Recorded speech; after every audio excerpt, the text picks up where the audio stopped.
Peuple haïtien, mes chers compatriotes, il y a environ 6 mois, le Conseil présidentiel de transition a prêté serment dans un contexte de confusion, de stagnation et de vide institutionnel qui faisait planer le doute sur le futur de ce pays que nous chérissons tous. C'était dans un climat de violence et d'effondrement presque total des institutions étatiques que nous avons prêté serment le 25 avril 2024. Aujourd'hui, 25 octobre, cela fait exactement 6 mois, comme le demande le décret du 23 mai 2024 et selon le vœu de l'accord politique du 3 avril 2024 pour une transition pacifique et ordonnée. Me voici devant vous, entouré de mes collègues du Conseil présidentiel de transition, pour faire l'exposé général de la situation du pays en rapport avec les grands chantiers de la transition depuis que nous avons été installés dans les plus hautes fonctions de l'État. C'est une opportunité de nous acquitter d'un grand devoir, celui de la reddition de comptes envers la nation. Nous sommes pleinement conscients que le choix qui a été fait de nous, par suite d'un large consensus entre les forces politiques, sociales et économiques du pays, nous a investi de la grande responsabilité de faire aboutir le rêve de tout un peuple qui attend impatiemment le moment de recommencer à vivre dans un pays sécurisé, souverain, respecté à l'extérieur et en paix avec ses voisins. La mise en place de cette présidence collégiale, on doit se le rappeler, avait laissé plus d'un sceptique, ce qui est parfaitement compréhensible puisqu'il s'agit d'une expérience vraiment nouvelle dans l'histoire politique récente du pays. Heureusement, les 9 conseillers présidents ont su prendre la mesure du défi. Ils ont pu surmonter leurs différences, leurs divergences et les intérêts partisans pour prioriser la sauvegarde de la parc nationale et le bien-être de la population. Nous nous sommes mis au travail rapidement, avec pour cadre de référence les lois de la République et les 5 grands chantiers retenus pour la période de transition. Nous avons rencontré des obstacles, mais nous avons aussi franchi des étapes avec une volonté politique affirmée de jeter les bases sûres pour un retour à l'ordonnancement démocratique et constitutionnel. Nous avons pu agir, bien entendu avec des résultats différents, sur les 5 grands chantiers de la transition.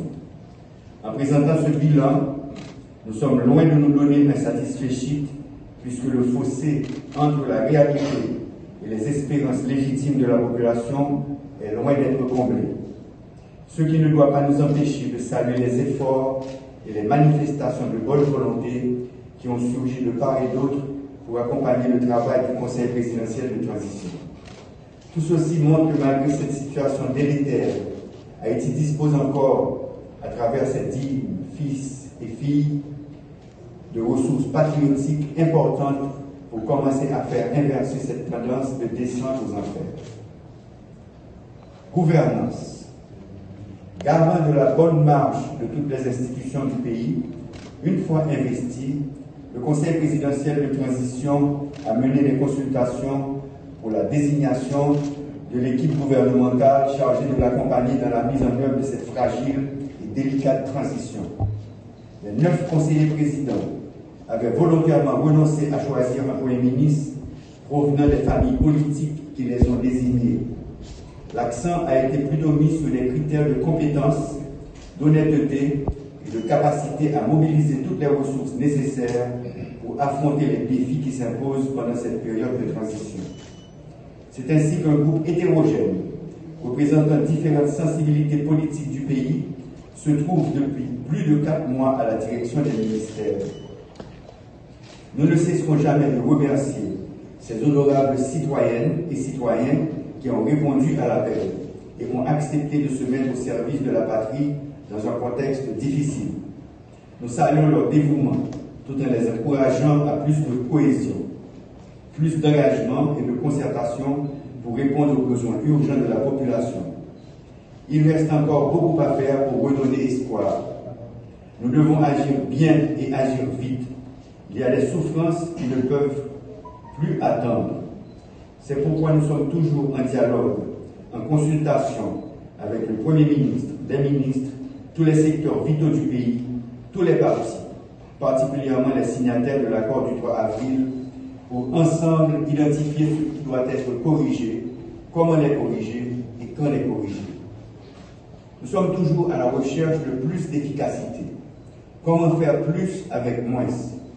L'État a très peu de ressources. Il faut donc être rationnel dans leur utilisation. C'est ce principe qui avait guidé la démarche dans l'élaboration des 2 budgets déjà adoptés pendant cette période de transition. Je fais référence au budget rectificatif 2023-2024 et au budget de l'année fiscale 2024-2025 qui vient de commencer. Nous prêtons attention à l'efficacité et à la raison d'être de plusieurs institutions de l'État, toujours dans un souci de rationaliser les dépenses et l'utilisation des matériels acquis grâce à l'argent de vos taxes. Nous commençons à découvrir que certains organismes doivent être renforcés, d'autres fusionnés et d'autres ralliés à des ministères. C'est ainsi que la décision a été prise de supprimer désormais le Centre national des équipements qui était rattaché au ministère des Travaux publics, Transports et Communications et de transférer ces matériels et équipements aux forces armées d'Haïti. D'autres décisions similaires sont à l'étude. L'État a très peu de moyens, il doit rationaliser leur utilisation. Le Conseil présidentiel de transition, dans les prérogatives que lui confère l'accord du 3 avril, procédera bientôt en concertation avec le gouvernement aux changements nécessaires au sein des organismes autonomes. Dans notre gestion de la chose publique, nous devons toujours faire preuve d'exemplarité et de responsabilité. Nul n'est au-dessus de la loi. Cela ne veut pas dire non plus qu'il faut ignorer les principes fondamentaux des droits de la personne. Il faut laisser la justice faire son travail en toute indépendance, transparence et équité. Sécurité. Le rétablissement de la sécurité fait partie des principaux chantiers de cette transition. Et d'ailleurs, c'est là que la population attend de nous des résultats probants. En ce sens, nous saluons le courage et la bravoure de nos vaillants policiers et des valeureux soldats des forces armées d'Haïti, même si nous sommes encore loin, vraiment loin des objectifs en matière de sécurité. Ils ont fait de leur mieux pour traquer ceux qui terrorisent des populations innocentes dans divers points du territoire. C'est ainsi que plusieurs bandits ont été arrêtés et d'autres neutralisés. Bien entendu, cela n'a pas été et ne doit pas être notre objectif. Un pays ne prend jamais plaisir à verser le sang de ses fils. Cependant, l'État ne peut pas et ne doit pas abandonner la population à la cruauté et à la violence d'un groupe qui la terrorise avec des objectifs jusqu'ici inavoués. Ceux qui sèment la terreur, aussi bien que leurs soutiens et leurs complices, doivent s'attendre un jour à l'autre à recevoir la réponse proportionnée de la part des forces de l'ordre. Nous continuons à avancer sous terroristes, sous décisions qui prennent à l'État. Dans le moment où nous parlons là, nous ne sommes pas satisfaits. La police là doit avoir un plus bon résultat. Il faut que nous suspendions pour quitter le carré. C'est pour citoyennes et citoyens pour nous circuler dans le pays sans problème.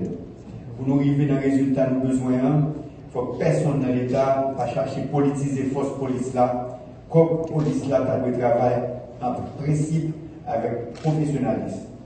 Dans le travail pour force là de renforcer plus. C'est comme ça que je vais informer le pays. Je fais que ce soit écrit secrétaire général des Nations Unies pour demander au Conseil de sécurité à changer mission appui à la sécurité la mission maintien la paix.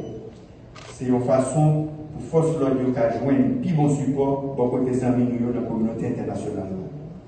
L'état d'urgence qui était déclaré le 8 mai est toujours gagné. Si la situation est demandée pour les renforcer, nous ne pouvons pas hésiter à faire ça.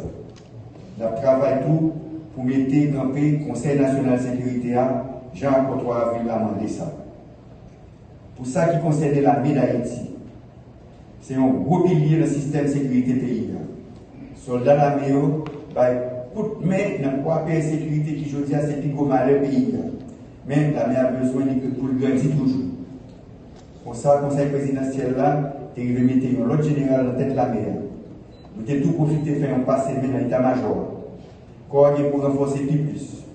Objectif lancé pendant la période de transition, permettre au total 2500 jeunes, filles et jeunes garçons, viennent ajouter sur l'effectif la MESA.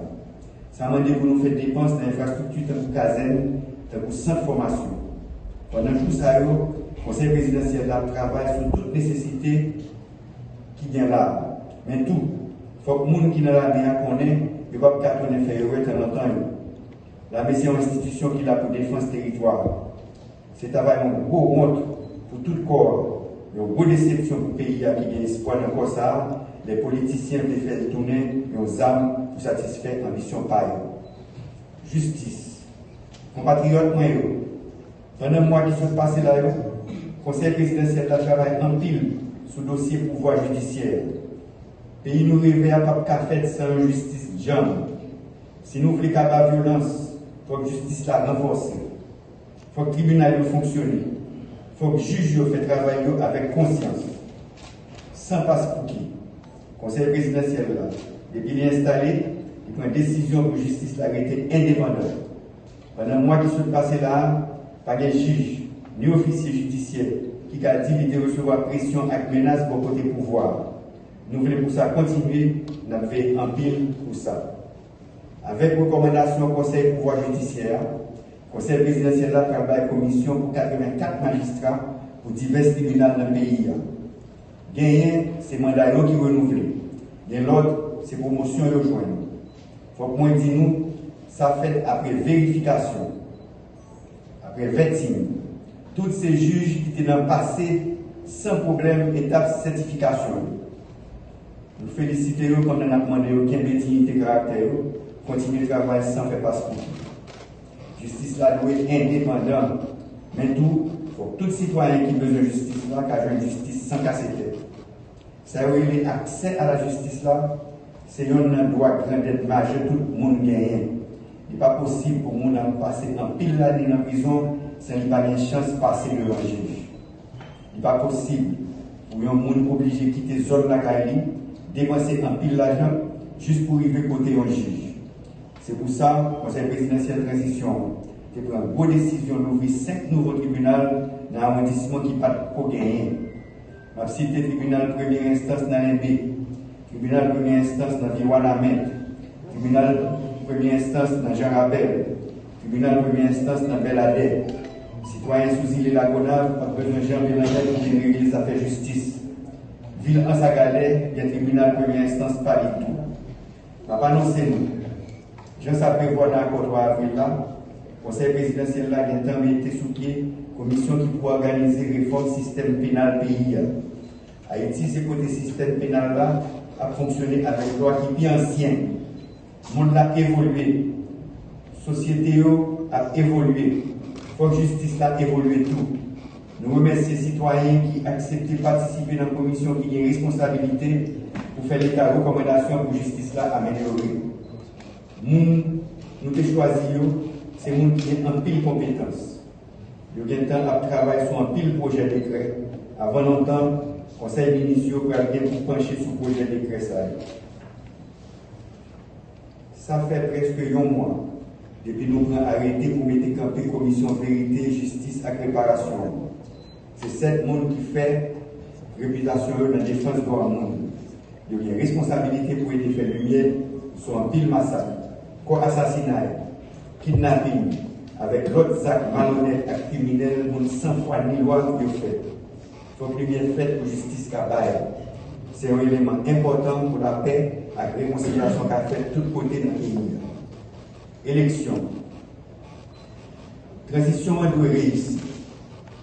Vle pas vle, il faut que 7 février 2026, je ça prévoit dans l'accord politique 3 avril là, avec Jean-Décret 23 mai 2024 là en début. Il y a un président qui sortit, une présidente qui sortit dans l'élection, doit prendre place dans tête pays. Le pouvoir législatif là doit recommencer à fonctionner. Commune New York, section communale, c'est le monde qui sortit dans l'élection qui pour dans tête. Ça m'a demandé pour disposition pour l'élection réalisée pendant l'année 2025. Comme ça, semaine qui se passe là, nous avons installé membre conseil électoral provisoire. Qu'est-ce qui arrive camper? C'est un gros bagage. Nous avons travaillé pour les fins compléter. Mais ça n'a pas qu'à empêcher 7 personnes qui là de commencer le travail. Pas de petit temps. Je dois commencer le travail pressé pour mettre des machines électorales à camper. Le gouvernement travaille pour qu'elle arrive à des moyens pour lui fonctionner. Nous avons souhaité que dans un temps qui pas en pile, qu'elle a envoyé le conseil sur un projet de décret électoral. Dans le conseil présidentiel de transition, nous avons travaillé pour lancer la conférence nationale pendant le comité de pilotage avancé avec une réforme constitution. Transparence. Pendant nous avons concentré sur mettre qu'elle a campé, nous avons avancé avec quelques autres institutions qui prévoient dans le décret 23 mai à l'accord 3 avril. Ça va prendre un petit temps pour mettre campé organes qui pour contrôler l'action gouvernement, que vous relèvez au cadre. Nous avons des démarches pour choisir les gens pour entrer dans l'institution qui a une importance dans le GFOR fait pour l'État central de travail chaque jour de plus dans la transparence. Poser la transparence là, c'est une priorité pour le Conseil présidentiel de transition. Il y a une institution qui a une grosse responsabilité pour contrôler comment l'argent de l'État a dépensé, c'est la Cour des comptes. Mandat, même la Cour des comptes, est arrivé dans le bout depuis avant le Conseil présidentiel là été installé, pendant qu'il n'y a pas de moyens pour nommer l'autre membre. Quitter pour ça au vide, capable de coûter pays à en pile. Comme ça, il y a une première décision que le Conseil présidentiel là prend, c'est permettre de prolonger le mandat même ça en attendant l'institution qui vient pour faire ça, mettez sous pied. C'est comme ça tout, vous avez pris une décision pour prolonger le mandat de la commission qui pour contrôler comment l'État a acheté ça qui est les marchés publics dans le département nord et dans le département sud du pays. On a profité de demander toute institution qui pour combattre la corruption, pour faire public la ouais clair, de façon l'État à prendre des décisions, de façon l'argent l'État à dépenser. On a dit, faites travailler avec conscience, dans le respect de la loi, et à prendre le pays en pile service. Diplomatie. Dans le jour ça, c'est avec quelle série chaque jour, on a regardé comment notre pays a envoyé seul acte frère nous tourner. Gagnant, c'est dans l'avion. Gagnant, c'est dans le bateau. En pile, c'est sous frontière. Ça va faire l'honneur nation pour nous. Pendant le jour qui se passe, nous évaluons toute institution qui est dans l'État, dans la société civile, qui façon pour ceux qui fait nous, ils jouent un plus bon accueil des autorités de l'autre pays mener le tourner. Qui j'ai employé ici qui a envoyé tourner, qui a joué un plus bon encadrement, les arrivés sous Tessa qui la caille. Pas oublier, nous avons un pile compatriotes qui travaillent dans l'autre pays. Souhait travailler permettre un pile monde vivre, un pile petit monde aller à l'école ici.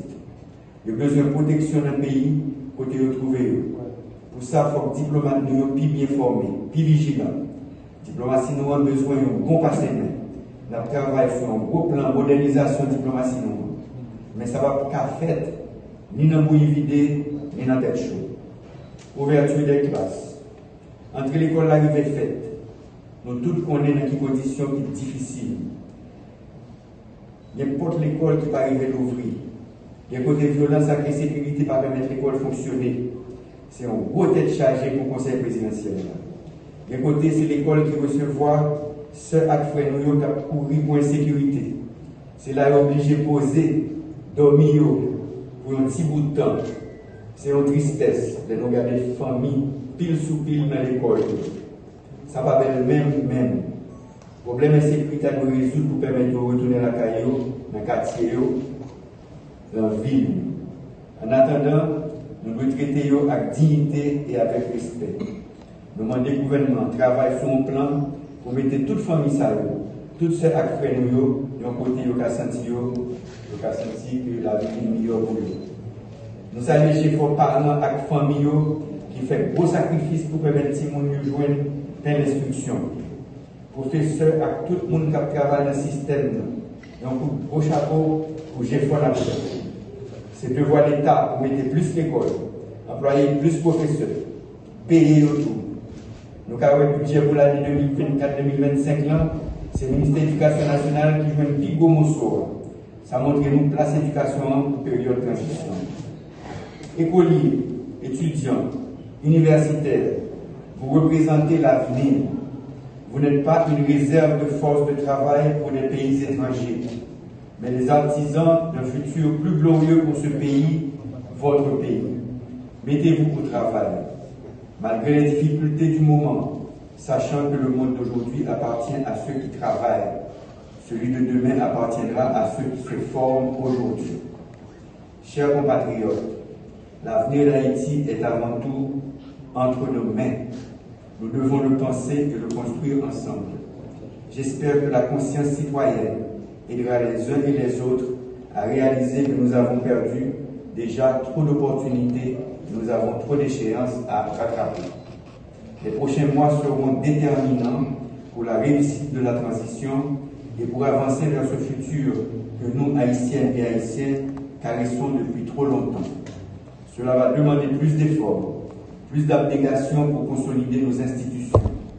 La force d'une nation vient de la capacité de ses dirigeants et de ses élites à identifier l'intérêt commun pour dessiner l'avenir avec harmonie. C'est pourquoi nous devons tous nous dépasser, transcender à tout moment nos divergences et évaluer ce que nous pouvons faire ensemble pour réussir. Nous n'avons pas le droit à la tergiversation, nous n'avons pas le temps pour les égos, ni pour les querelles de chapelle. Si la transition échoue, il n'y aura ni vainqueur ni vaincu. Je vous remercie de votre attention. Vive Haïti!